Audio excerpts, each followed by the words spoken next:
to Watch is an intimate look into the lives of prominent and influential women leaders from around the world and the challenges they faced on their journey. It's the real story behind her title. Join us every week to hear more stories about women from around the world and in your own communities at womentowatch.net. Hello, everyone, and welcome back to another week of Women to Watch. I'm Sue Rocco. Thanks so much for being with me. Joining me this week will be Maya Guice, and Maya is the Director of Brand Strategy for BRC Imagination Arts based in California. Maya started out as a dancer and then shares with us how she went through somewhat of a midlife crisis and came out on the other side working behind the scenes in the arts world. So it's a really great conversation. Don't forget to stay with us during the breaks to hear from our watch team of corporate partners. And we'd love to invite you to subscribe to our YouTube channel at W2W Media. That's W, the number 2, W Media. So now I'm thrilled and honored to welcome to the show, Maya Guice. Maya, welcome to the show. Thank you. Thank you so much for having me. It's great to have you. Tell me, how are things there in California this morning? Well, it's getting hot, which is good, which means it's cool and beach appropriate. Before, it's been a little too cold to want to jump into a body of water, but now at least it's feeling like summer, so we can't complain. Oh, good. Although we will complain because that's what we do. Of course, we're too cold, we're too hot, whatever it is, we want the opposite. Yeah, exactly. So I want to share with our viewers and our listeners, as we always do, a little bit about your background and where you came from. And you actually were born and raised in LA. And I wonder if you could just describe the community for us a little bit. What was the neighborhood like? What were the people around you like? I mean, that's a great question because LA, depending on where you are, right, every neighborhood is very different. I grew up predominantly on the east side of Los Angeles, so I would spend most of my time in like Pasadena, Altadena area. For those that are familiar, it's kind of northeast in Los Angeles. But I also spent a few years with my family in Palos Verdes, which is the Palos Verdes Peninsula south. It's closer to the beach. So that was a completely different atmosphere and culture and environment. And then I myself grew up dancing. And so my mom took me all around the city to take dance classes and for performances. And so now as an adult living in Los Angeles, and the city's changed a lot. And I was just telling someone, as an adult, as a kid, you really take for granted the evolution of things. You sort of believe that, oh, LA is the best and it's like done. Right? LA is baked, it's completed, but yet all the development that continues to happen, all the changes, the people, even the climate is changing. It's getting a little bit more wet. But I think LA, the thing I love the most about it is how diverse it is. Not only in people, types of people, as someone that's from here, I've heard I'm one in a million, right? Because there are so many people who come here, and you can really do anything you want in Los Angeles. Every big sports team is here, all the entertainment is here, every major corporation has some kind of an outfit here or close by. And so I really love being in LA because I feel like, for all intents and purposes, I'm at the center of it all. Yeah. It's interesting as you were describing that, I'm thinking people say the very same thing about New York, and they couldn't be more different, right? I mean, completely different coasts, right? And, but that sense of there's a lot going on here. There's a lot happening here. Well, I would argue that in New York, you can't go to the snow and the beach in the same day. That is correct. That is correct. So I know that your mom encouraged the arts when you were growing up. And first, I just was curious, what led her to do that? What was her own background and why did she think that was so important? My mom is a very curious woman. And I think it was her own just affinity for the arts. She grew up taking dance classes, and I think it was something that she'd always been exposed to and had an appreciation and a deep respect for. And so, as soon as she could, she made sure that, my mom was always the kind of woman too, where like anything that we showed interest in, she would just like overwhelm us with it. oh, you talk about sewing? Well, great. Here's a bunch of sewing classes. Here's the sewing machine. Here's the machine. All the stuff. So dance was something. Isn't even as I get older as an adult, I always have to qualify. I'm interested, but not that interested. You know. So, no, but I think it's been amazing because her curiosity is what lent to me experiencing all the different kinds of dance. I had so many incredible teachers, and so I think it was just her early exposure. Yeah. I often think when we have the benefit of having somebody in our life when we're growing up who I describe as really seeing us, who we are, it always has a huge impact. It's very difficult in life in general to meet people that fully see you and understand you. And I wonder if there was somebody like that in your life, because often people who are in the arts have teachers or mentors that they have that experience with. Yeah, I was fortunate enough to have a few really incredible teachers and mentors throughout my life. It's even just leaving dance, which that was an identity crisis, and so being met on the other side by someone who saw me and appreciated me, that was huge. But yeah, I think with dance and with me specifically, I think I was always a really, not to sound like, you know, self-absorbed, but I was always a very smart kid, and so I always had teachers, I think they would either feel threatened by me or would feel, excited by me, and so I could always feel that as a kid, and it totally shaped not only my relationship to them, but my relationship to whatever they were teaching me, whatever was happening in that classroom. And so even like I went to an arts high school, and so you're spending a lot of time with specific teachers and other students. But I had teachers in high school that just really did not understand me, and it just leaves you, especially as a child, feeling wrong, as opposed to feeling like here's a teacher who sees me and they know I can do better, and they're going to help me and coach me. And so I would instinctively lean into that energy, of someone who saw me enough and cared enough to push me harder. Yeah. Can you tell me what, when you think about those early years, what was the most challenging for you? Dance? No, just kidding. No, I remember I had an experience where, like, with dance, you watch dancers, and it's just so incredibly graceful. It looks so effortless. And I really had a moment, I think it was my junior year of high school, when I had to tell myself, look, Maya, like, this will never feel good. This will never be comfortable. And as soon as I accepted that, I grew exponentially, because instead of waiting for things to get easier, instead of waiting for everything to feel as good as it looked like, it's just accepting that it sucked, you know? It's When sort of you, yeah, when you say it didn't feel good, in what way? like, Describe. I mean, dance is really hard when you watch, especially like professional ballet dancers. It is really hard, and I think that people just totally take for granted how much it hurts, because the pain cannot show up in the end result.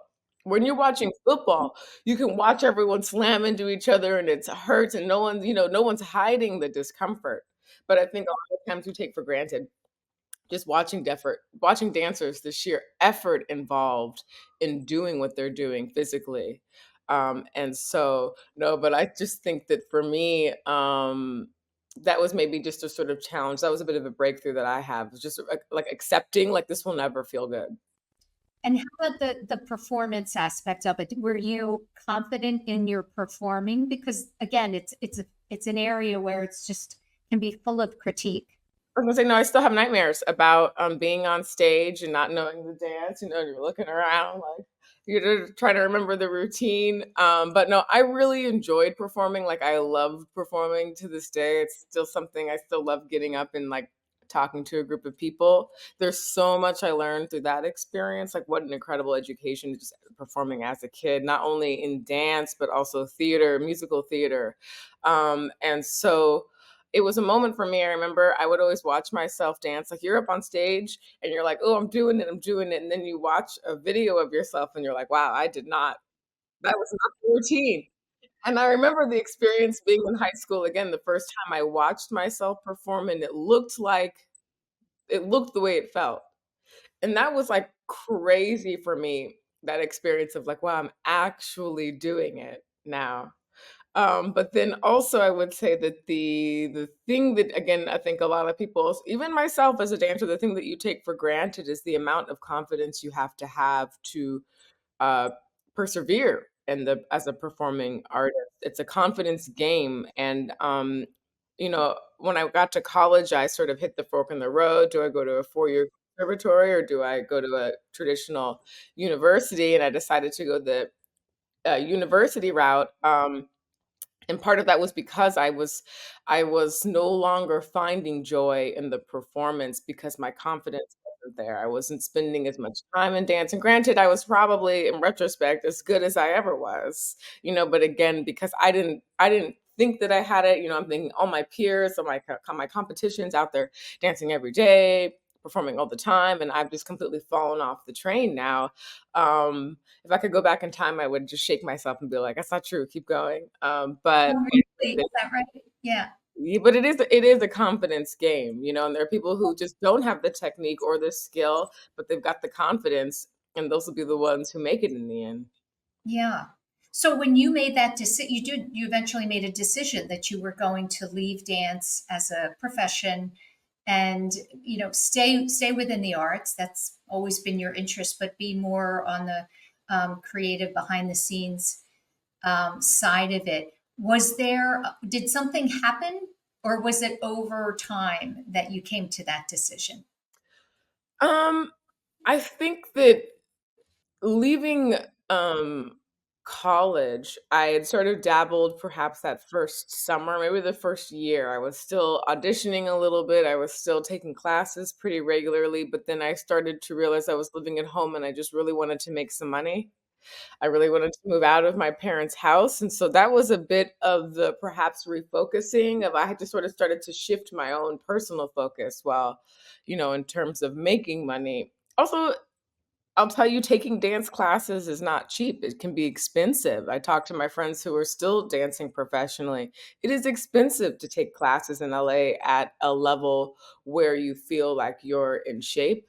And so, yeah, it didn't happen. I wouldn't say it happened overnight. I think that I sort of figured out, I sort of knew that I wouldn't dance wouldn't be everything to me, but I was also pretty keen on building opportunities for artists. I'd met so many incredible artists, not only dancers, but visual artists and musicians and vocalists in high school. And so I thought so many people want to be the star, but there aren't enough people building platforms, sustainable platforms for these artists. Another story I'll tell you is I grew up, one of the things I did was tap dance. And my mom would always take me to these jam sessions that would happen on a Thursday or a Tuesday night at some random bar in Little Tokyo or downtown LA. And she would take me in there when I was 13 and, would be in there all night jamming with the jazz band, and this would be the hang for a while. And I just loved that community piece of it that, you see the same people every week. Sometimes there's something new, like you never know when that person's going to show up and it becomes this crazy moment.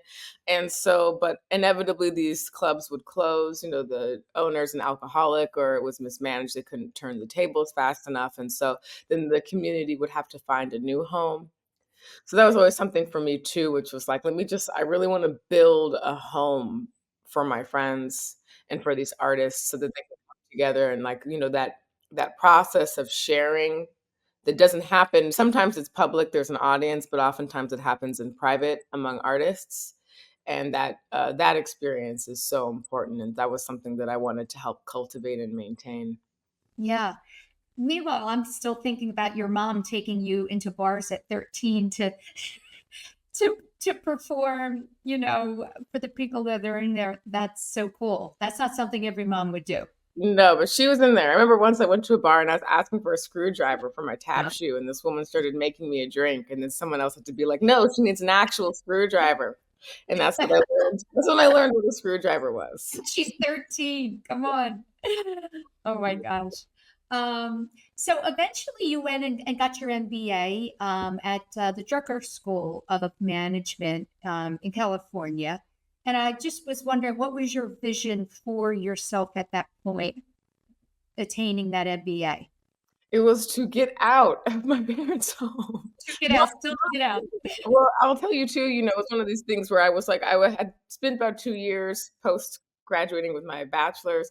I'm just trying to figure my life out. I'm going through this identity crisis. I'm not a dancer. Who am I? What do I do? And I fell into this niche producing like music events around LA. And I really enjoyed putting on events. That was sort of like the next thing, which was like, oh, I love putting on events and shows. And so I thought, well, I'm going to, continue to work in this, and I'm going to go back to school, which, school, you don't get to just wake up one day and say, I'm going to go to school tomorrow. You have to apply 6 to 8 months in advance. And so I thought, well, I'll just apply and see what happens. If I can, continue, if I can, push more in the marketing realm, because events tend to be a facet of marketing. So I was like, let me just go learn everything I can about marketing. And that was sort of the decision for me going back to the Drucker School. And I got to Scripps College also in Claremont, one of the 5 C's in Claremont. And so I just loved that learning environment. And I felt like it would be, now's a good time to take this sort of reset. I describe going to grad school as like when you're on Who Wants to Be a Millionaire and you get 3 lifelines. And so as an adult in the real world, and then going back to school is like one lifeline. Oh. Get to figure yourself out. Listen, we're going to go into our first break. And when we come back, I want to kind of dive right into your career and talk about what was your very first job out of school. Stay with us as we go into the break. So you'll hear from our watch team, and we'll be back with Maya Guice. Hi, I'm Christy McCaffrey, founder and owner of Be the Good Media, and I'm here to share with you some good news. I wanted to share with you today a story about a woman named Tiffany Job. At just 37 years old, as a wife, mom, and nurse, Tiffany was blindsided with a diagnosis of advanced non-small cell lung cancer. Statistically, the prognosis is grim, but thankfully, Tiffany has responded rather well to the molecular targeted therapy she's been receiving. Not long after her diagnosis, Tiffany said that she told her husband, Nick, that she refused to leave this earth without making a positive impact. So her and her husband then set out to create a nonprofit called 10 for 10 million. And their goal is really to encourage reoccurring donations of $10 per month in honor of the 10 million people who die annually from cancer. All of the funds collected go directly towards research. I have just found that Tiffany's attitude towards her own situation, but also towards life in general, is just so positive. I had her on the podcast, on Be the Good podcast, and I had this conversation with her, and I just left the conversation buzzing. I couldn't believe how this woman has overcome so much and yet still has the energy and the passion to do more for others. You can hear more of our conversation at bethegoodmedia.com, and there you'll also learn how Be the Good Media helps to amplify impact-driven missions and causes. Again, I'm Christy McCaffrey. Listen here for more good news on Women to Watch. Hi, I'm Dawn Zier, and I'm thrilled to be back as a Watch Team contributor to share leadership advice for aspiring women to help them advance in their careers.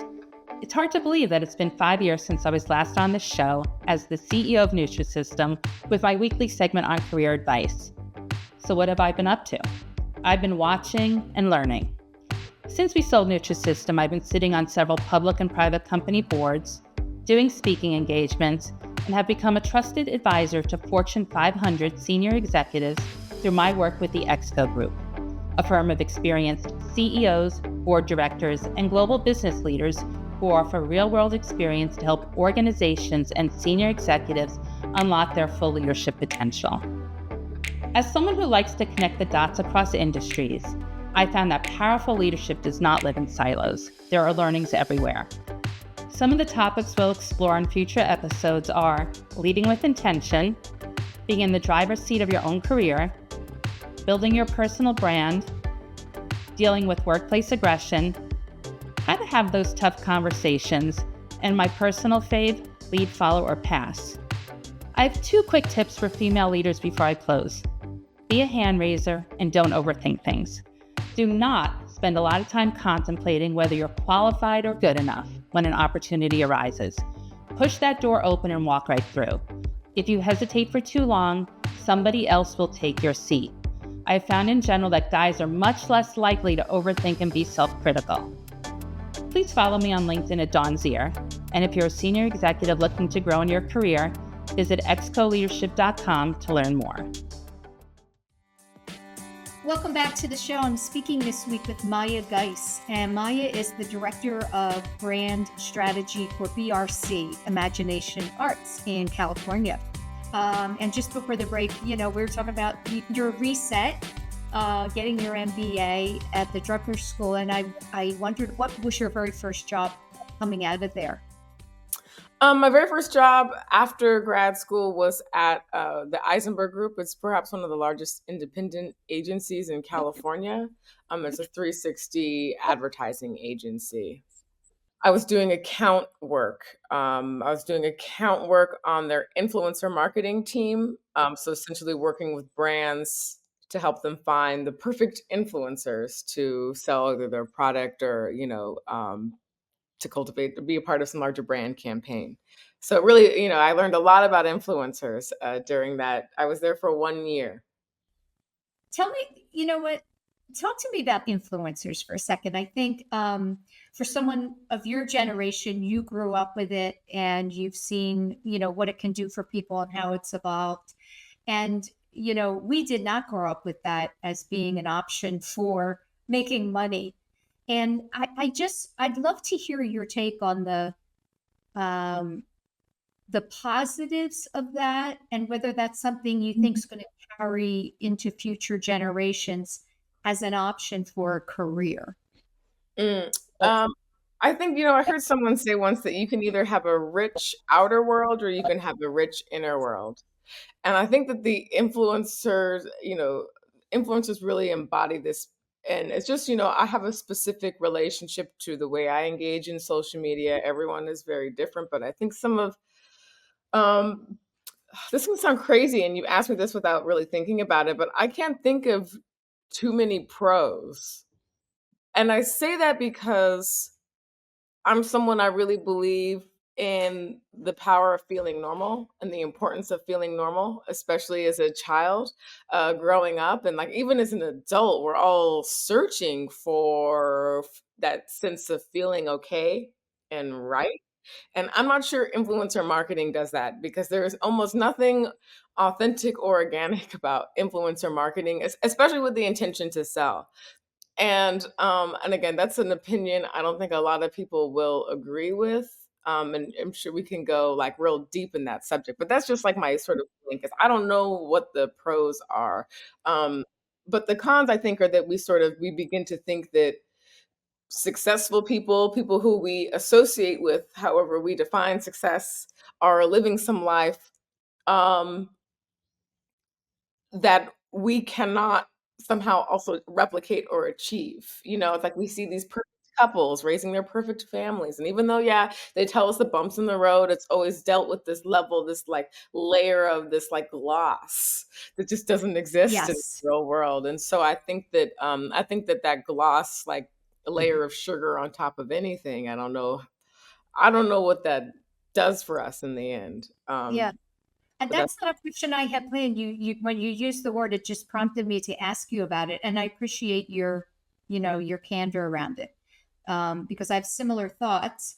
And, there's just nothing, it's very hard to find things that are real today online, right? It's very hard, although that's where we need to be. We all need to be online to get our message out and share it with the world. So and this is yeah, go ahead. something else I'll say about this that I think really absolutely ties into everything I'm doing now even is that like I believe that we're entering a world in which celebrity is overtaking craft. And now it's no longer enough to be excellent at something, to be a master at your craft. You now have to be famous for it. And that exercise is completely different. And there are the people who are famous for their pottery, who are really great at making videos and they're doing it every day and they're doing all the right things. And then they get the sponsorships and the partnerships and the opportunities like that person. And even though they might be an incredible potter, like they're going to get so much opportunity while these other artists who are equally, if not more incredible, simply because they're not so visible. They will not get those opportunities, right? Because for the brands, for the people who are investing in these artists, talking about art specifically, they're looking at the numbers, they're looking at the reach. They see this influencer. It's not so much their pottery, it's that this is another media vehicle for me, right? This is another, now I get X amount of bonus views, and so I think that that will only lend to the sort of degradation and just the sort of the loss of craft. That's the craft. Yeah. Across society. Yeah. We could spend a whole show on just that topic, right? Yeah. So, all right. So let's jump into BRC and your role there. You're involved in so much of, I'll say a campaign. I'm not sure using the right language, but, PR content, events. Let me ask you that. What's your sweet spot? What are you doing when you're feeling the most joyful? Well, one of the things is we also have a podcast. I have the absolute pleasure of making a podcast sort of on behalf of the whole team about storytelling. And so I interview different storytellers across mediums, from like costume designers and lighting designers and some like business professionals, just to how storytelling plays into their work. So that's a lot of fun because I love telling their story. And then something else I love is the process of documenting the work that BRC does. It's a big task because, we build these 360 was like brand homes, museums, and these are like these can be very large experiences, immersive experiences. So the process of somehow capturing the essence, not only the essence of the thing, but the actual thing, such that someone like yourself could watch a video and sort of understand the work that we did. That to me is a very exciting process. And that's like normally photography and film, just for the archive, but also sales material. So I sort of told our chief creative officer recently, because I started as the marketing director before transitioning to strategy.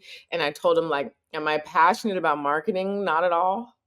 But I am so passionate about telling the stories of all these incredible creatives and strategists and writers and engineers and all the people that have come through BRC stores, and all the incredible artists that we just have bringing these projects to life. Yeah. One of the things I love to ask guests who actually do podcasts as well or interview other people, because I'm always looking for good questions. What's a favorite question that perhaps you use in your podcast or that you use with clients when you're trying to get to the story? What kinds of questions do you ask? I think it really, for me at least, it really depends on the discipline, right? It depends on the type of work this person is doing. And then I think it sort of really comes down to like, what is the mechanism for change? Because, whenever we do these things, it's not for nothing, right? And so any exercise someone's doing is with the intent of creating some after effect, right? Some change. And the work that BRC does in experience design is sometimes it's like, maybe it's someone making a purchase, or now it's someone that's going out and they're going to do some more research, or maybe now this is a kid that understands that he too can be an astronaut, and like these things. It's so for every discipline and every context that someone works in, it will be a little bit different. But yeah, I don't have a specific question. I don't think that I tend to go to as much as sort of digging into, and sometimes it's not until I talk to that person that I'll even understand that next question to ask, like you've done today. But so yeah. But I maybe if I think of one by the time we're done talking, I'll share. By the way, you work with big brands. NASA is one, and I'd love to know if just kind of walk me through the process. So NASA comes to BRC and says we need some help, and you're trying to create the story so that it will connect to I guess it's a consumer. It might not necessarily be a consumer, but and you're looking to connect to them on an emotional level. What is the very first thing that happens? Like walk me through a typical day for you with a new client. Yeah, so BRC, like people come to BRC because they're looking for our help using storytelling, and again, that might be a show, it might be an exhibit, that expression of story might be many different things, but using story to then again change hearts and minds. And so when someone like NASA comes to us, and historically, it has been with the intention of getting young hearts and minds excited about space exploration and the opportunity, and helping kids understand that, like, you too, as I said earlier, you too can be an astronaut, right? And so sometimes that's not someone standing there and saying, you too could be an astronaut, right? It's someone sort of laying out this sort of vision. And what are the questions that we have left to answer? And like, what's the day to day? Like, what's it like for an astronaut on a ship? And how is that not so different from maybe your day to day at home? Little things like that. And so with, so a lot of our projects typically start with what we call sort of like a sort of sense check. It's when we do the sort of early strategic business modeling work. Like, does this project make sense? Is it worth doing? Because these projects also require tons of capital investment from somebody, right? Whether it's the brand or the bank or the city, the government, the communities chipping in. It's tax dollars that are funding a project. So um, we really help define like where it needs to be, right? Like, how many people are going to come and who wants to be there, and are these families, or these young adults, or these like older, like thinking through who's coming and what do they want, and where's the best place to put this, and what size should it be, right? Like, what's that sort of sweet spot? And then we sort of move to the concept and the design phase, where we really look at, well, what is the actual story? What do people need to say? What is the script, if we have to write some kind of a script, if it's a tour, or, again, what are the visuals? Like, how is everything connecting into some fluid experience? And also, we use the term emotional choreography because, another expression we use is don't put the dinosaur out front, right? Like, you want to be able to build people up to some emotional climax, right? And then be able to carry them through, normally out of the gift shop. No, but we're thinking through all of those touch points, right? Like, what's going to guide someone through? Like, what sort of visual anchors are there to help pull people through a space so you don't have to push them along? And then we move to production, which is like really boots on ground. I myself I've had to buy a pair of steel-toed work boots, the work hat, and you got the vest, and you're on the construction site. And so we really are hands-on up until opening day. Like, we were doing a project in Scotland, and I was sitting there with BRC's president, putting together these like paper lamps, her and I, up until the final hour. So we really are involved. But yeah, and then hopefully those relationships carry on. So we've done a ton of work for NASA. We've touched every NASA visitor center in the US, just doing various levels of work, whether it's just the sort of strategic master planning work, or concept and design, or in some cases like at Kennedy Space Center, and their location in Texas. Like, we've done a number of exhibits and shows for them that are still there today. Like, we have the shuttle launch experience in Florida, where it's one of the most like lifelike experiences of feeling a shuttle launching into space. And then the stories that come out of this, and I'm not even like prepared, just because again, there's so many incredible stories from BRC's work throughout the year, but like all the scientists and the astronauts who we worked with on these projects, who went on to do other incredible things even since the work we did with them. So it's pretty exciting. It sounds amazing. I mean, there's so many moving parts. So it's certainly not a mundane job that you're doing, right? Every day you get to dive into something different and a different piece of a story. So, yeah. And I'll just say too, I don't really work on projects. I come in at the end and I go, yay, team's amazing. So I don't work on projects. It's just my job to take everyone's work and like to, send it out into the world. But yeah, the work that the team does is really incredible. Yeah.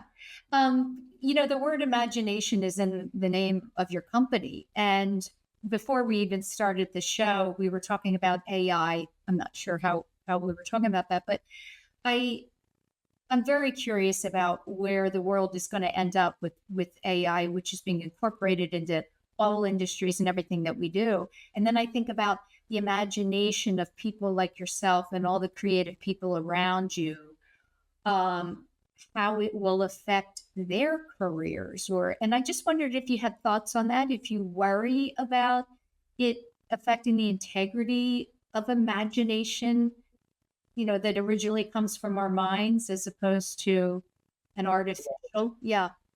Well, I think that there's something to be said for hanging on to the roots of ideas, right? Like, and I think that it's a practice.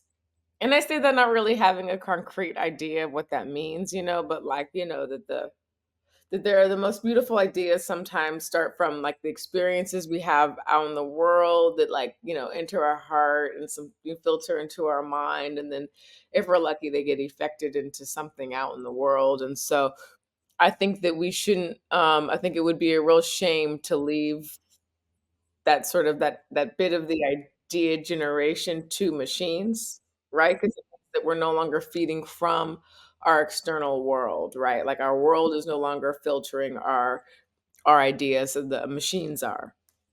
Um, but I think that AI is one of these things that people are still trying to figure out what it is and how we use it. And like with any piece of technology, it really comes down to how people intend to use it. Like what people do with AI is what will make it most interesting. It's one thing to have tons of input, but then what are the outputs that come from that? And I think we're still figuring that out. Like people are still getting their hands on this tool and learning how to wield it in a way that is interesting to them. But one way, we've used AI is at what's called Johnny Walker Princess Street in Edinburgh, Scotland. It's an 8-story department store size brand home. There's like retail, there's 2 floors of experiences, there's 2 restaurants, there's a concert venue space, there's like VIP. It's honestly an incredibly beautiful and very cool. It's one of like the largest brand homes in the world. And something we did there was when people come in and they buy tickets, they fill out what's called a flavor quiz. And they, do you like the taste of bananas or toffee, or, just your different reactions to different tastes. And then at the end, you get sort of a color coded wristband. And this sort of becomes your blueprint for the rest of your Johnny Walker tour experience of understanding that, whiskey might not be what you thought it was, right? Where we sort of come into whiskey, a lot of people thinking we need to be old and sitting in leather chairs and drinking it, neat and just only in one, it's like in the dram form. But in reality, we can drink whiskey however we want it. And so part of the notion of the experience is sort of breaking away all these preconceived myths we have about whiskey and really opening the category and teaching and showing people how many different ways it could be enjoyed. And so we've used AI to help sort of to help identify someone's tastes, and then the whiskey that they may enjoy the most, and the forms they may enjoy that the most, and just based on their distinct flavor profile. And so you can go back and you can remix this as many times as you want. Yeah. You're like So you're using it already. You're currently using it in the work that you're doing. Yeah, and like with any technology, at least we do, and this is something I think also stems to like my personal values of it has to be a technology, AI with a purpose. Just to have AI for the sake of having AI, it's just throw it out the window. But I think if AI and any piece of technology is serving the story we're telling, then it's cool, right? If we're using it as a tool for this other thing, then great. But like on its own, its benefits, will come out in time. Yeah. I'm most excited for what it can do in healthcare. Right. So, medicines and diagnoses and all of that. I think that's going to be just incredible. Hopefully, if it goes in the direction that we think it will. Yeah, absolutely. I mean, again, like it will only get better with time, Yeah. we, like I say, only time will tell, right? We can Right. only imagine at this point. Yeah. Tell me, Maya, what if I were to ask you what are you most proud of in yourself, in your life so far? What am I most proud of?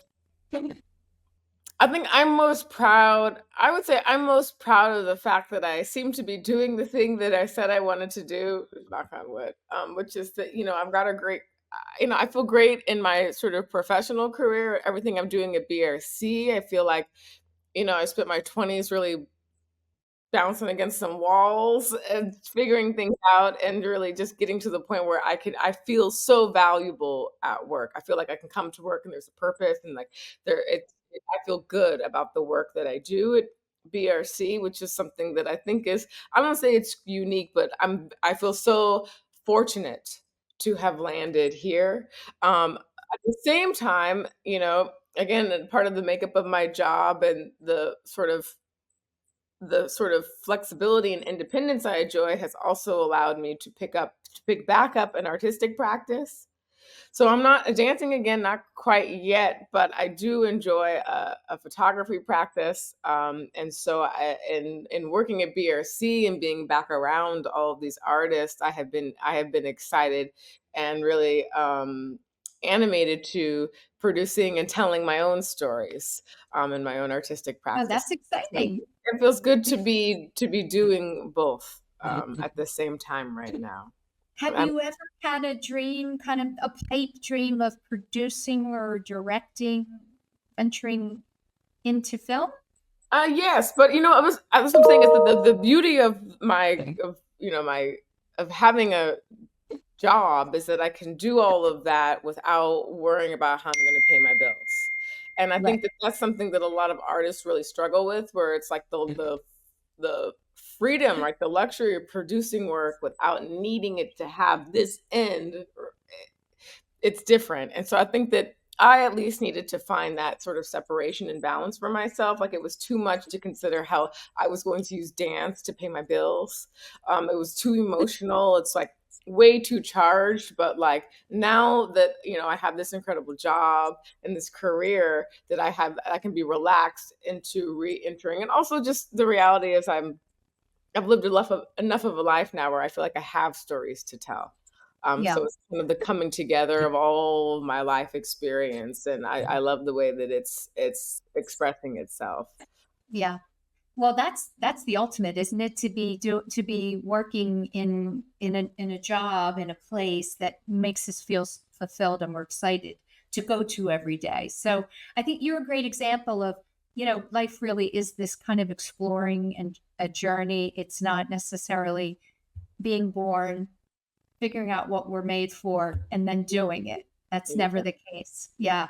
So the last question, for a young woman who might be listening or watching, that kind of feels stuck Mm. because what perhaps she really is drawn to may not pay the bills. What kind of a mindset can she get to help her decide or work through that? Mm. Well, I have a friend who's a professional dancer, and all things considered, she's relatively successful. She's commercial. She's on like a national tour with like a very big artist right now. And she asks me about this all the time. Like, I'm so sick of being poor. I want to make some money. And I always tell her that, this is the way I think about it. Like, money is not emotional. People are emotional. People are emotional about how they receive money. People are emotional how they spend money, but money is not emotional, right? So you can sort of look at things and like it's very obvious, it's very clear where money comes from, like where money comes from, and how we get money.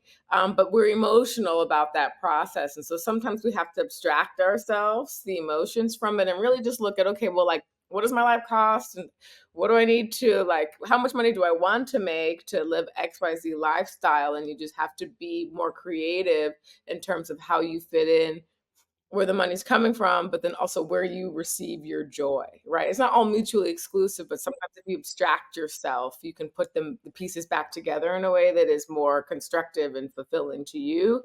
But in general, I just always, if I could go back and tell myself anything, it would be to keep going, just keep going. Every day is a new day, and you never know when you're going to meet someone who will change your life, when you're going to do something or have an experience that will change your life. And like, I was one of my mottos is to treat everything and everyone in your life like it's permanent, then you'll have no regrets.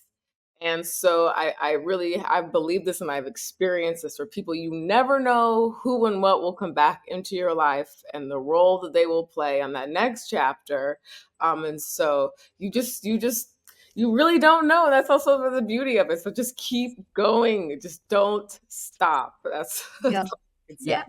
Oh, I think that's great advice. I've never heard anyone kind of describe that, really looking at money and understanding that it is an emotional, it's all the things that we place on it, right? And the importance of it. So that's great advice.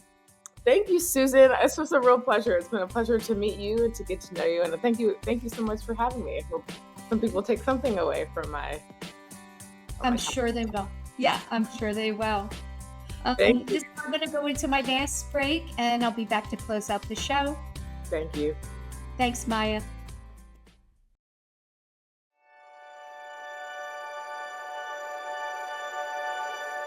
We are CHOP, and we can't wait to show you around.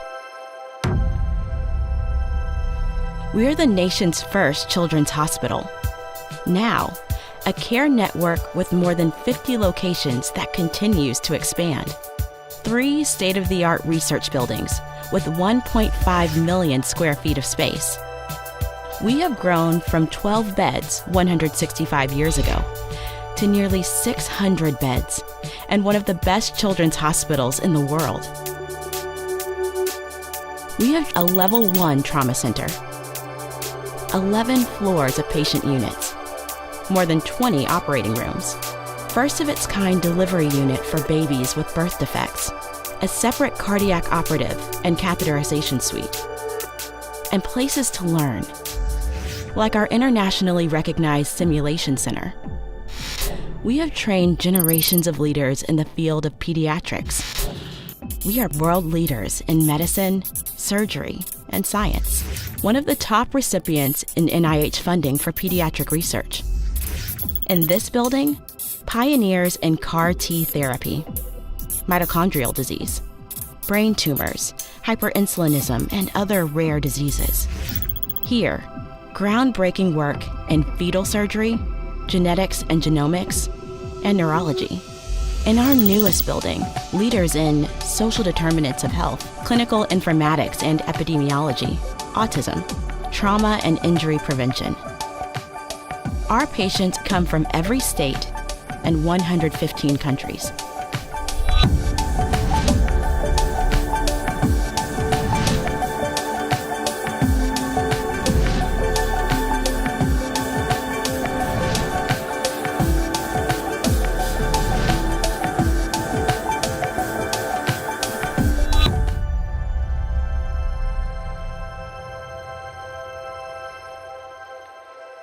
Meeting these challenges requires the best and the brightest. We are passionate about pediatrics. We are motivated to make a difference in the world and in our community. We are a team. We are CHOP.